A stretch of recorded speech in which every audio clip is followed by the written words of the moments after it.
Ова време лани екс-премиерот Груевски се спаси од затвор за тенк. Една година подоцна куртули од судење за кинеските автопати.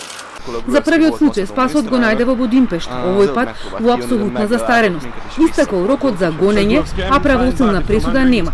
За бегството одговорност не се лоцираше кај никого. За сега не се бара одговорност ниту за застареноста. Адвокатот на Груевски поставен по службена должност иницираше, а судијата Горан Бошевски денеска констатираше дека за екс-премиерот повеќе не може да му се суди поради апсолутна застареност за гонење. Според одлуката, со буџетски пари ќе се покријат трошоците за Груевски за судската постапка, кои може да достигнат илјадници евра. Од надоместотите за адвокатите, не само последниот кој беше поставен од судот, туку и претходно, до трошоци за вештачења, за сведоци и друго. Судии за Телма објаснуваат дека според досегашната пракса, Груевски со судската пресуда треба да достави до Министерството за финансии барање за исплаќање на трошоци, кои потоа ќе му легнат на сметка.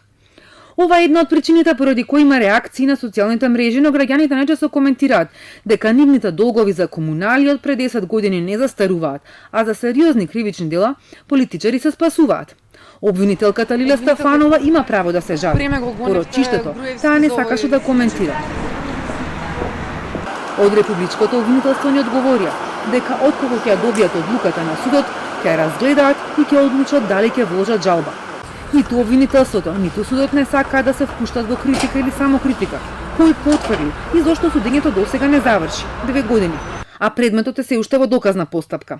Во понеделникот за Телма анализира од коалицијата за правично судење. Посочија дека иако судењата се закажувале по 2-3 пати месечно, изведувањето на доказите траело подолго, затоа што кратко траеле самите рочишта.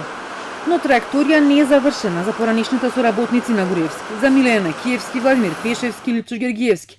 Продолжува да им се суди за злоупотреба на службената положба, бидејќи ова дело предвидува повисоки казни и со тоа подоцна застарува, за разлика од Груевски, кој одговара за примање награда за противзаконито влијание, за кое е предвидена казна затвор до 3 години и застарува за 6.